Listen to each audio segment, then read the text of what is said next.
Alexandria Cook. Hello, Hello. Emily. How are you? Oh, so good to connect with you. And it was a little bit tricky for us to get this scheduled because you're out of the country now. I'm in sunny Mexico and I'm just loving it here. I feel so spoiled and I'm just enjoying the nature so much. It's a dream come true. So I'm glad we could finally make this happen. Oh my gosh. Well, I was actually sitting at the fireside with you in at Meatstock in Tennessee whenever you told me that you were going to Yes. Mexico. And you would have thought that it was happening to me. Like I was so excited. I was so happy because I was just like, yes, like this is going to be incredible. What has the experience been like for you being in Mexico? I mean, Yeah. have you ever lived outside of the country before this? No, this is my first time living abroad outside the country. I have lived in several other places. So I'm originally from Salt Lake City, Utah. And I lived in Homer, Alaska for about a year. And then I lived in Northern California for about 3 years, and I also lived in Arizona and Hawaii. And so I love to travel. It's not something super new for me, but no, Mexico is definitely the furthest jump I've made so far. But I've been feeling called to Mexico for about, well, really like 10 years, but especially over the last 5 years. So yeah, it's really amazing that I'm actually here and I'm actually doing it. And I feel the energy here is really powerful and strong for me. I think every place has a different consciousness, kind of like humans do. And so we're drawn to certain places for a reason. And yeah, I'm just loving it here. The energy is very powerful for me. And thank you for That being my cheerleader. Oh, absolutely, absolutely. And it was kind of interesting, this like almost like a sisterly or a mama feeling. Like whenever I was like, what are the dates? Like when are you traveling? When are you there? When are you at your permanent house? Like what are the people like, And then as soon as I heard that you had these other women that, really became like a community, and men that became like a community to you, it was just like immediately I was relieved and I was like, okay, Alex is fine. Oh, girl, you really like ferried me through. You've been like such an instrumental part for me, like making this transition. You really have, because there's been a lot of, emotional upheaval, and it's a lot to leave your hometown. And there's people who, tell you that it's not a good idea, and people who pressure you to do one thing or another, and you kind of have to at some point follow your heart, I think, and kind of ignore the logical reasons why you shouldn't go and just listen to that voice. So yeah, I Yeah, think and like this is the time in your life to do this. yeah, yeah, absolutely. It's been really awesome to like come through the last few years of having these hard times and then, have some really good, like delicious times afterwards. Oh, absolutely. It makes it just taste that much better. Yes, exactly. Well, so we met at Meatstock in 2024. And I will never forget.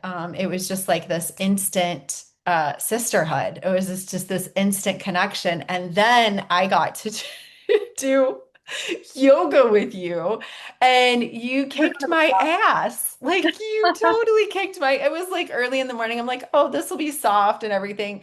I was like, oh my gosh, I had no idea yoga could be that much of a sport.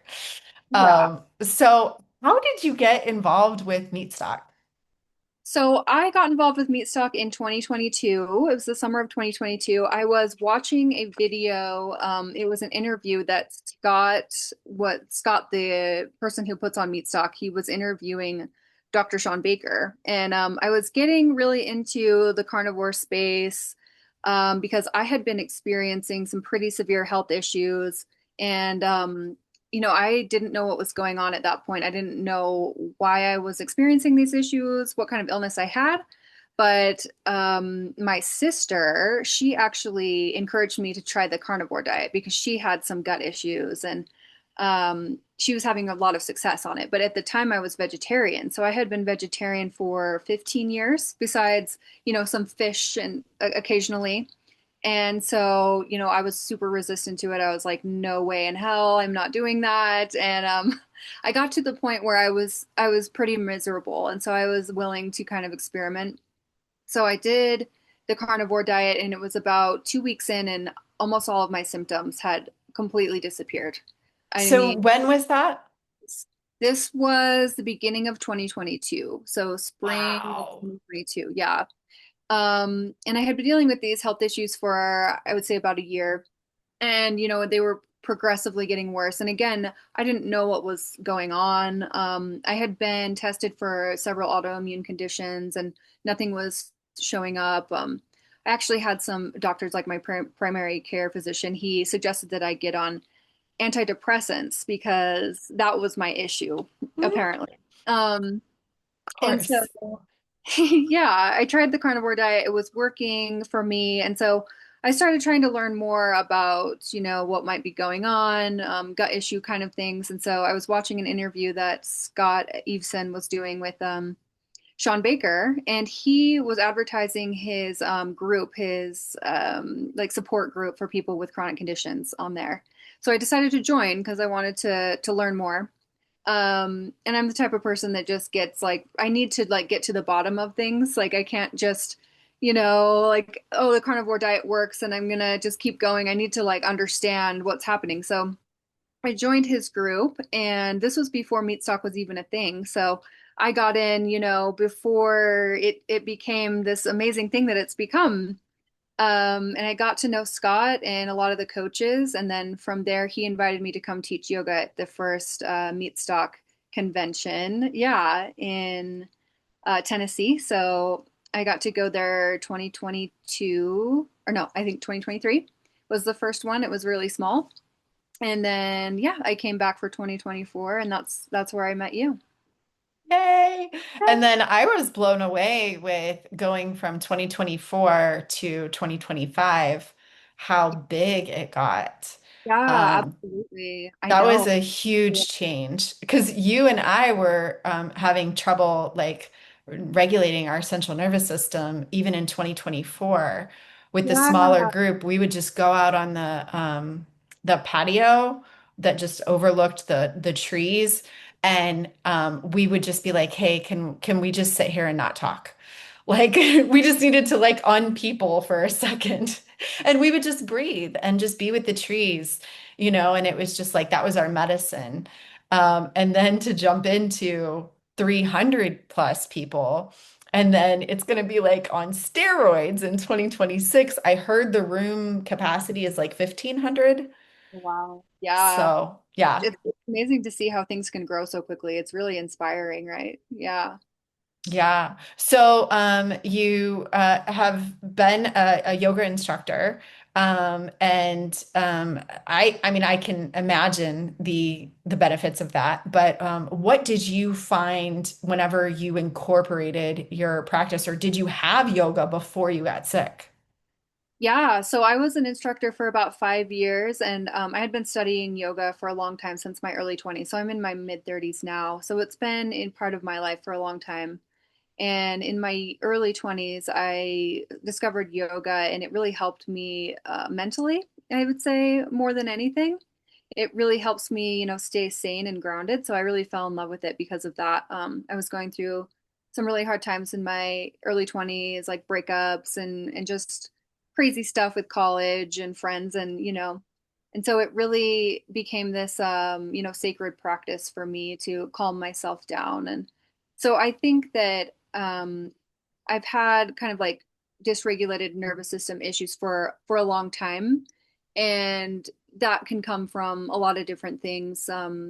But it actually really helped me through the illness as well. So yeah, I was a yoga instructor before getting sick. And then when I experienced health issues, I had to stop teaching yoga, and so that was really hard for me. And you know, I was still practicing, but it was a lot different than it was before I was ill, because I was doing like Ashtanga and power, and I just couldn't do that anymore. My body wasn't allowing me to. I had no energy. So then it became more, like slow and meditative and like yin and restorative type yoga. So when I was invited to do teaching at Meatstock, it was really special for me, to get back into it. Um, So yeah, that's kind of been my journey, and now I'm getting, as my body heals, it's really special and precious to get back into my practice because it's even sweeter now, that when you lose something, you realize how much it means to you. Yes, yes, yes. So tell me a little bit about your health journey. I'm sure you can look back and see symptoms for years, but when did you get your diagnosis and what have you learned about your diagnosis or diagnoses? Yeah, so I was pretty healthy before getting sick. I never really had any like food allergies or anything that was major. But looking back, I did have some gut issues. And I think that a lot of people who, suddenly get sick, there are some lingering like past issues that maybe they didn't notice before. Um, so yeah, I in 2022, 2021, 2022, I started experiencing lots of like neurological issues. So migraine headaches, lots of like nervous system dysregulation issues. So insomnia, feeling very, very nervous. And then the food allergies started, and that's when it got really bad. So from 2021 to the beginning of 2023, it progressed. And by the beginning of 2023, I was pretty much allergic to everything. And it was hard because, like I said, I was vegetarian and I didn't know that it was the food that was causing all of these symptoms. And so it wasn't until going carnivore that I was able to really realize that the food was causing so many issues. Um, so I still didn't know at this point what was going on. I just knew that there was something happening inside my body, and going carnivore was the best thing to keep me grounded. And I really wasn't able to function without the carnivore diet. It was really getting to the point where it was either like I was going to have to stop working or something had to change because I couldn't keep up. And so then when I joined Scott's group, the Wired for Healing group, I learned there from some of the coaches and the other members that some people had gotten really ill from mold exposure. And so I decided to test my home for black mold. And this is after doing a lot of testing for autoimmune and not getting anywhere with that. So I just thought, I have nothing to lose. Let's see if this has anything to do with it. And at the time, I had no idea how dangerous mold could be. I had never heard about this. And so, sure enough, there was black mold in my bedroom. And it was apparently a very dangerous species of mold. And so that opened up this whole world of learning about CIRS, which is an acronym, CIRS. It stands for Chronic Inflammatory Response Syndrome. And that is brought on by exposure to a biotoxin. And if you have the genetic predisposition to develop CIRS and then you are exposed to this biotoxin, um, you will most likely develop it. And so basically what happens is you have two parts of your immune system. You have an innate immune system and an adaptive immune system. So your innate immune system is what detects some kind of like pathogen or some kind of like poisoning in your body, and it hands off to the adaptive immune system. And the adaptive immune system is supposed to create antibodies, and it's like your defense system, right? So for people with my genetic predisposition, our adaptive immune system doesn't really work correctly when it comes to biotoxins. So we're not able to detect the biotoxin in our body. And so basically, our bodies just continue to create inflammation. And it's this never ending cycle of inflammation until you intervene and you're treated for it. So I consider myself actually very lucky because I was able to find out what was going on pretty quickly, whereas some people deal with this for, years, months and years and decades without knowing how to treat it. And so, yeah, so 2023, I was diagnosed with CIRS. And so I was treated with the Shoemaker Protocol starting in 2023. It was a 2 year process. So I just wrapped that up this year, 2025. And it's really been quite miraculous how much progress I've made. I mean, it's been very difficult, and there's also been a lot of like gut healing interventions that I've had to incorporate. I worked with Mary Reddick, and Mhm. he was, yeah, very, very helpful for that piece of it.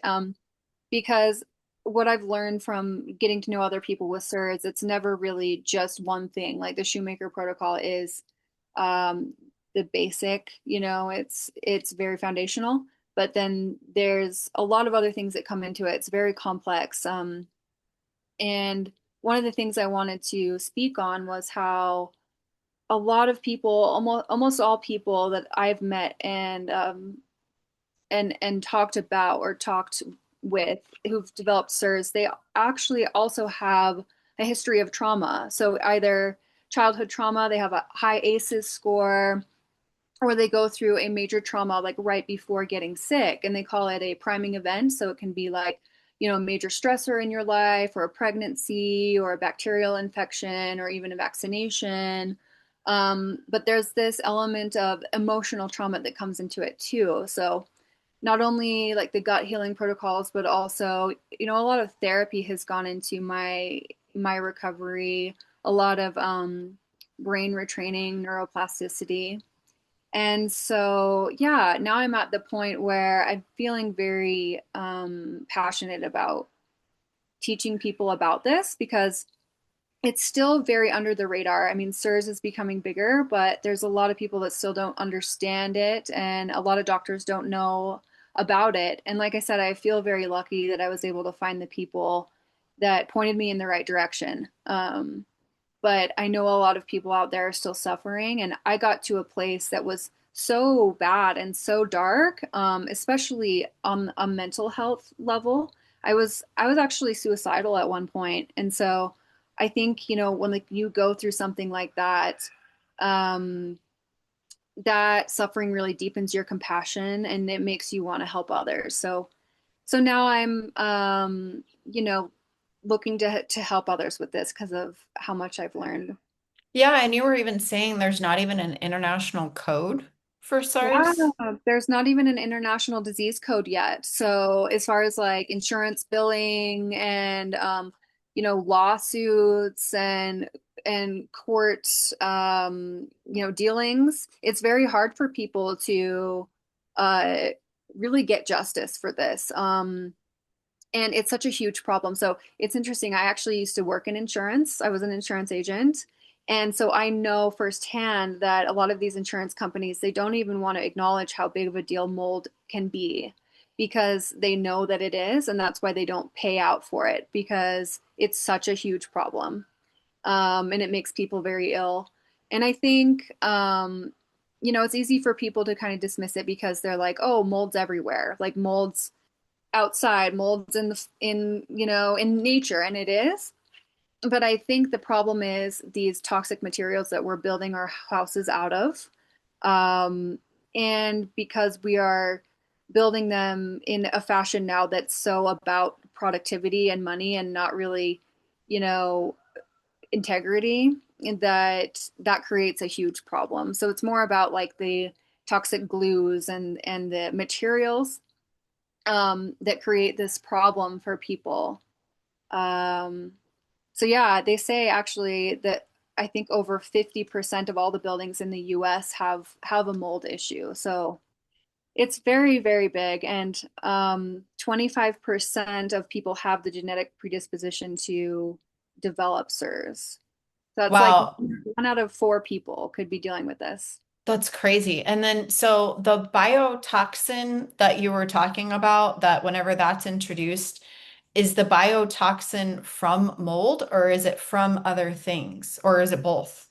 Yeah, so it's both. There's several different biotoxins that can potentially make you ill. So the mycotoxins are the ones that are actually from the mold. That's like a mushroom, like a mycelium base. But there's also Pisteria, which comes from fish. fish estuaries, like around fish kills. And then there's blue-green algae and cyanobacteria, actinomycetes. So it's actually like this kind of like pool of bacteria that makes people ill. And there's still a lot we don't know about CIRS. But yeah, there's a lot of different elements. It's very complex. Yeah. Most of the time though, it is from water damaged buildings. About 80% of the time when people develop CIRS, it is from mold issues in a building. So how did you get diagnosed? So I found a doctor in Utah when I was living in Salt Lake, and he was the one doctor who deals with CIRS, because they're pretty few and far between. And I found him on the Surviving Mold website. So if you go to, I think it's just www.survivingmold.com, there's a list of doctors and practitioners who are trained in CIRS. So I found Brian Rogers. He's in Utah, and I worked with him. And so the way that you get diagnosed is if you go on survivingmold.com, you can actually do what's called a VCS test. It's a visual contrast sensitivity test. Do you And mind if I pull that up? no, not at all. Uh, So, what did you say it was? so it's survivingmold.com. And that is where all of the research that Dr. Richie Shoemaker has done over the years is compiled as well. There it is. And so there's a visual test that you can do on here. Yep, it's called the VCS test. And this website's a little dated, just to warn you. Oh, Um, okay. Maybe um, that's why it's not coming up. yeah, so the visual contrast sensitivity test is a test that um, measures brain inflammation. So what happens when you have CIRS is you have this cytokine storm in your body, and it has to do with your hypothalamus. And so what happens is these cytokines actually clog the optic nerve. And so you're not able to tell the difference between subtle layers of contrast in color. They actually use it, I think, for the military, um, to make sure that people have like enough visual acuity. So if you fail the VCS test, and then there's also um, a questionnaire that polls for symptoms that you have. If you fail the VCS test and you also have 8 or more of the symptom clusters that they ask for, you have over 98% chance of having CIRS. So I'm glad that you brought this up because this is actually a really affordable and easy way to test.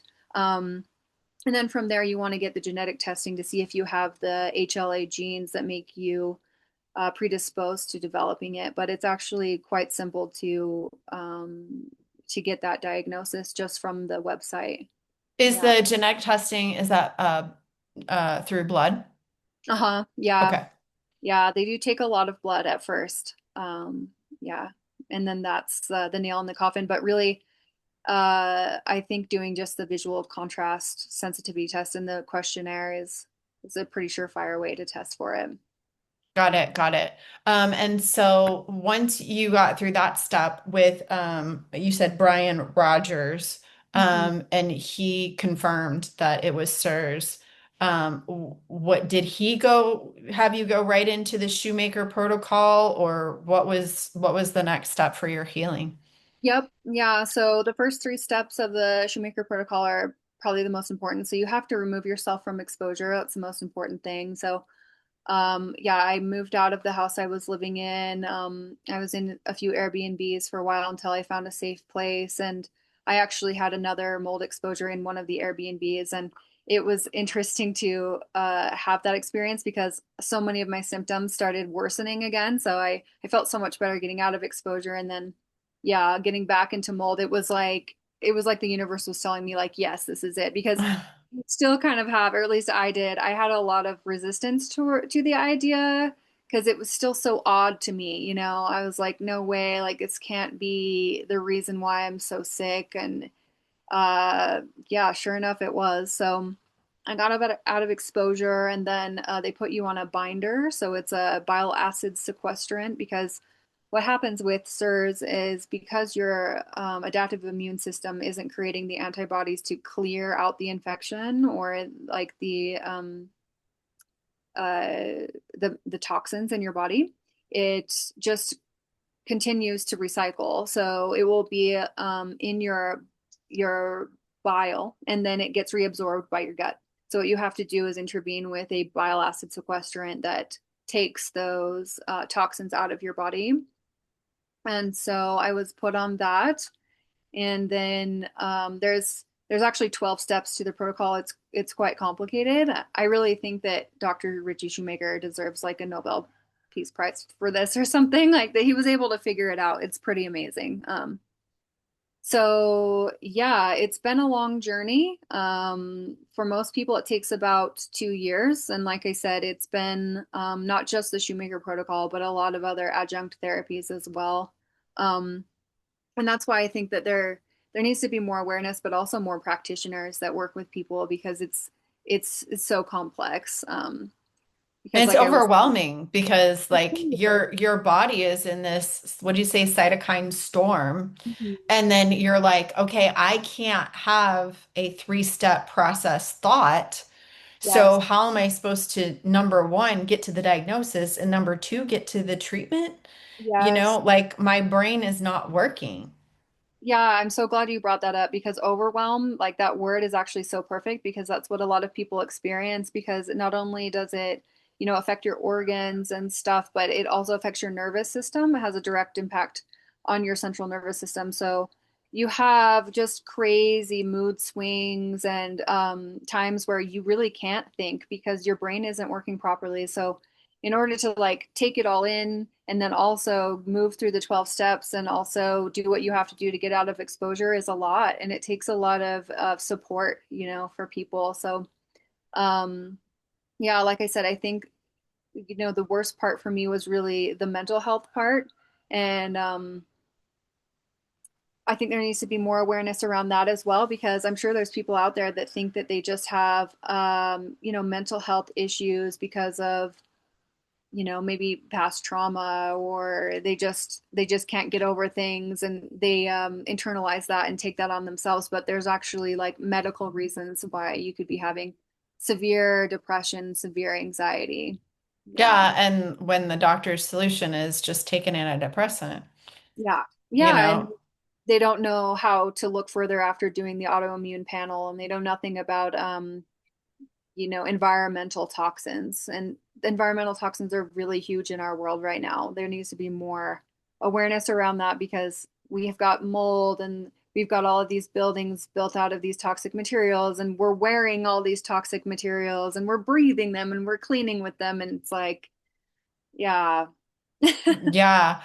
So walk me through, because I know you're one of my besties. Walk me through what you see as the spiritual correlations with this chronic illness or would you call it chronic illness? Yeah, yeah, I would. Yeah, man, the spiritual implications are huge. That's kind of something that I gravitate towards and I try to talk about with on my Instagram because it's been so big for me. And I think it depends on your perspective and kind of like who you are. Like in my life, I've always kind of been on that spiritual path, just been really interested in yoga and meditation and stuff. So, but I've heard a lot of other people who I've gotten to know who have SIRS say that there are all of these, deeper layers to it because we're not just one-dimensional beings. We're not just a body and we're not just a mind. It's like we have all of our, our emotional, our psycho-emotional health comes to the forefront as well when we get sick. So for me, it's been actually a huge blessing, and I can say that now because I'm not. Not while you were in it. Yes, like when you're in it, you hate everything and you hate God and you hate life. But no, it's actually really helped me to um transform a lot of things that needed to be transformed. So, it's kind of hard for me to talk about out loud, but the other thing that I had going on before getting sick is when I was a vegetarian, I was a binge eater. And so I've had problems with binge eating for years and years and years since I was about 10 years old. And it really started, I think because of some emotional issues, trying to numb, um, some of those childhood traumas. And so it carried on into my life for about 20 years. And I don't think it ever would have changed if it weren't for becoming ill and having to stop. Because the nature of addiction, right, is that you're not even aware that you have the issue.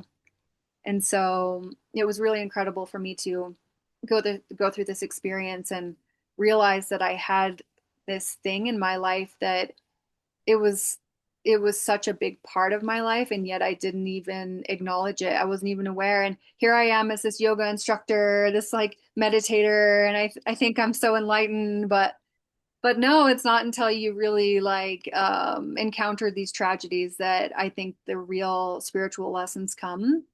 So, yeah, I mean, that was a big piece for me. And then also learning how to have boundaries. I don't think that I was having good enough energetic boundaries with others, of just letting anybody into my life and entertaining anyone. And I feel like, becoming allergic to everything was almost a metaphor for Ooh. how my spirit was like, you need to not ingest these things, and because we're not just ingesting, we're not just consuming our food, we're consuming the people we hang out with, the things that we watch on TV, our job, our choice in jobs and stuff. And so it was a huge lesson for me to really nourish myself more and honor myself more and respect myself more, and realizing how I wasn't doing that. And it's been really hard, but really, really, really good. And correct me if I'm wrong, is one of the symptoms of CIRS random like cravings and food noise? Yeah, I mean, there's definitely a lot of that. It's so complicated when you talk about like the gut brain connection because when you have dysbiosis, which is like an overgrowth of opportunistic or pathogenic bacteria in your gut, that's going to influence your brain and how you think and your emotions, right? And so it's kind of this catch 22 because you know that you need to say like shift your microbiome by being on a certain diet, a medical diet, which is what I've been on with the carnivore and the GAPS diet. But also through that process, those microbes don't want to die just as much as you don't want to die. So they're going to make you think and feel a certain way. And that's going to make you crave the things that feed them. So yeah, it's very complicated and it's very hard. And then there's the piece of your nervous system dysregulation that's going to make you, at least for me, especially, it made me want to, use food even more as a drug because when you're in that state of dysregulation, you want something like a security blanket. And for me, that was always food. And so, yeah, going through this process where I really had to change my habits and my diets in order to heal, and then having that added challenge of my own biochemistry making me want to, eat the cookies and the bread even more. It's like that alone, I think, is a spiritual awakening because you have to learn discipline, you have to learn discernment, you have to learn like what is me, what do I want versus what these opportunistic microbes and parasites in my body want. And again, I kind of feel like that's a metaphor for a lot of things in your life. Like, are you choosing for you? Are you doing what's right for you? Or are you gonna continue to let all of these other forces kind of dictate your life for you? Yeah, absolutely. Especially whenever you come into it with like a dysregulated, central nervous system from, I think you were talking earlier about people with trauma are like more susceptible. Yeah, absolutely. So they know now that people who have gone through really traumatic experiences or they have a high ACEs score, which is um, the childhood adverse events I can't remember exactly what that stands for. Yeah, we used it all the time in therapy where I was a child Right. therapist and we Yeah, would you know like look at all of the different events that happen in the child's life by the time they were 10, yeah. and they would have a high ACEs score. Yeah. So when you have that, you're going to have like more stress hormones in your body just naturally as a baseline. So you're going to have like elevated cortisol and norepinephrine, things like that. So when your body is exposed to a biotoxin or you go through extreme stress or the combination of those things, then you're more likely to like flip over into a disease state. And so I think for me, it's really been amazing to kind of um, have to look at those things because I've done a lot of like inner child work throughout all of this too. And that's part of the healing, right? Is realizing like where your baseline was and why it was like that and how you were coping. And for me it was more of like a numbing, and I was always wanting to use some kind of substance, whether it be like food was my main thing, but I went through periods of my life where I was drinking a lot or smoking a lot of cigarettes, smoking tons of marijuana. I mean, so it wasn't until my body was absolutely rejecting all of that that I had to really had like a come to Jesus moment, and face my shadows, like that shadow work, So yeah, I'm actually incredibly grateful for this illness, as weird as that sounds, Mm, because for me, it was that spiritual awakening for me. that's just like completes the cycle, Yeah, yeah, that completes the loop for you to find that your greatest tragedy is your greatest gift. yeah, absolutely. And it helps you find your strength, right? Because I don't think I ever would have thought I was strong enough to overcome all of that without this. And then this came into my life and showed me that I could do it. And I was kicking and screaming and crying and whining. And I was cursing, but I did it. And so I don't know if anybody needs to hear this message, like you can too. And maybe that's why I think that we draw things into our lives so that we can have these lessons. And so taking that personal responsibility for it and seeing like accepting it and understanding why it's happening and then rebuilding from there is the greatest gift you can give to yourself, I think. Mm. Well, and I really love it because it really, number one, it takes back your power. But also, I think it was Aubrey Marcus had this vision one time when he was meditating, or maybe it was ayahuasca or something, and there was this dragon, and he just kept trying to like slay it.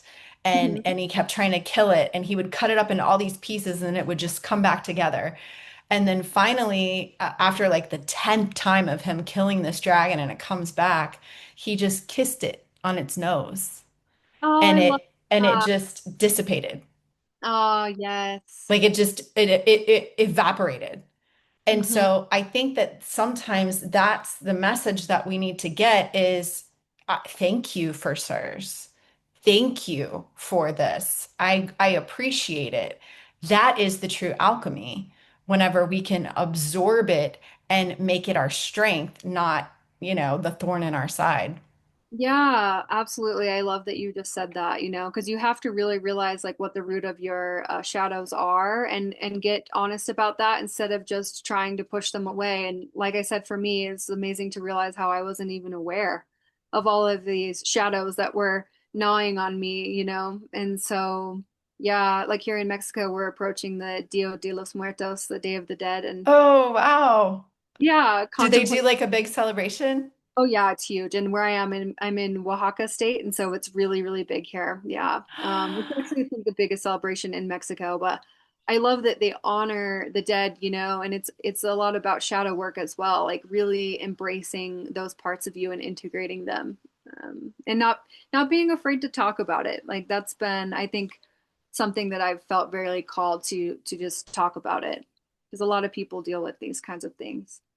Yeah, absolutely. And so many people deal with it and then want to like sweep it under the rug and be like, dun, dun, dun, dun, like I'm okay, instead of like, hey, like let me number one share my story. And then number two, what you're doing is you're offering to like help others and hold their hand walking through this. Yeah. Yeah, I really feel like my calling is to kind of help people more with the emotional side of things.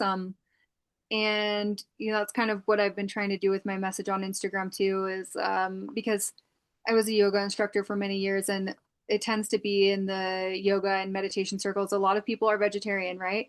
And a lot of people are vegan, and that's part of their spiritual path. And there's nothing wrong with that. But I kind of want to show people like you can be spiritual and also eat meat too, and like maybe it's actually more spiritual to do what your body needs it to, what you need for yourself, right? Like it's been a huge spiritual lesson for me in that as well, to kind of humble myself to what I thought was the truth about things. And like I used to be very judgmental about people who ate meat, and I thought I was better than them. And then I think that's why this kind of experience came into my life.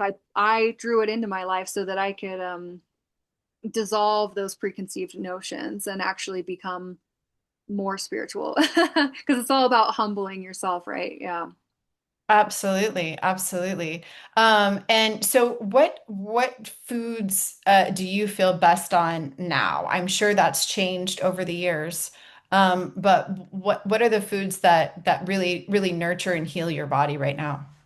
Yeah, so full disclosure, I'm not a 100% carnivore. I was for a while, but I've incorporated some more foods in as I've been healing. So I'm doing the keto diet. I'm doing high fat, and most of my calories come from ghee. I make homemade ghee, and I just blend Oh, it. Yeah.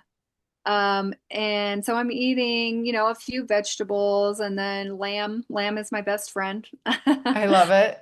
Yeah, and whatever fresh meats I can find. Now that I'm here in Mexico, it's really awesome because everything is like so fresh and organic. And so I'm trying to really shift more towards like local eating. And where I am, I'm lucky because there's a lot of like eco communities and farms that grow their own vegetables. And so I eat like farm fresh eggs every day, and fresh chicken and lamb and goat. Yeah, I'm not really close enough to the coast to eat fish, but I do love fish. And one thing I'll say about switching to carnivore and the keto diet is I feel actually like more centered in my body than I ever did as a vegetarian. Like I remember when I shifted it particularly to keto, which is like higher fat, and so you're actually really burning ketones, Um, it was amazing for me to feel in my body how I felt so centered and I felt so calm, and I Mm, didn't have that urge to binge eat anymore for the first time in so long. I mean, since I was like I said, like 10 years old, and I'm like, wow, like I mean, yoga and spirituality is about grounding into your body, right? Like that's what the whole point is. And so yeah, I'm like, okay, what is more spiritual? Like binging on like a whole cake and calling myself vegetarian, or eating meat and feeling calm and like my energy is even. that's such an important distinction. Yeah. Such an important distinction, and then we could go through the argument of all the lives that are getting taken whenever you look at crops, you're taking the lives of field mice and rabbits and insects and snakes and all sorts of stuff. And we're, taking, you know, the lives of animals. And if you really weigh it out, like, are you saying that a mouse is not as important as a lamb? Right, right. Absolutely. And then you consider the monoculture where we're just growing the same crop over and over again in these huge fields. And it's such an unnatural system for the earth. That's not how it is anywhere. Like if you look at nature, one thing that actually really changed my mind about eating meat, because even like a year or so into being carnivore, I was still holding this kind of guilt and shame about it. And then I learned that people in India actually only 20% of them are vegetarian, whereas I had this notion that they were all vegetarians, right? Like all of the Hindus, but no, it's really only in like the northern part. I think like the Jains are vegetarian, and so yeah, and then getting to know like the work of Weston Price and Yes. Mary Ruddock, right? And knowing that all of these tribes around the world, they they are meat eaters, and so I think it's about your approach as well. I mean, it's one thing to eat meat and not honor the animal, but if you have that gratitude in your heart for the life that they're giving you and the cycle of life and death, and you really connect with that, and I kind of coming back to our shadow work, right? And connecting with death as part of life, then that's how you that's how you honor the animals and you stay spiritual. Absolutely. I mean, and whenever you really,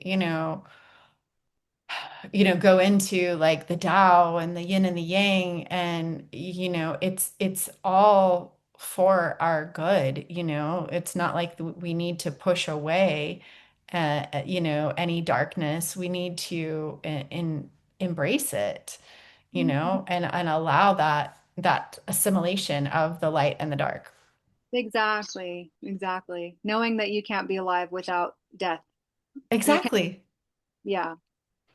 Exactly. All right, so I think we covered everything. I do want to show where people can find you, Yes. because of course I follow you on Instagram. And I mean, just come on, look at these amazing meals and amazing poses with your yoga. Like it's just incredible. And is this the Shoemaker? Yep, that's Richie Shoemaker. I met him at the last CIRS I went to. That's incredible. And then this center one is Meatstock, where Yes, Sean that was the Baker, last meat stock. Yeah, it was super fun. where he cut up a steak. And then here's a picture of you in the group with Scott. Yeah, just incredible. So, meaty underscore yogini, and I will put that in the show notes for sure. And then if somebody does not have Instagram, or even if they also have Facebook, oh, it popped off. You are Alexandria Cook. And if they need to find you, they can just find Emily Penton, and you're on my friends list. Yeah, thank you so much. I appreciate that, Emily. And No problem.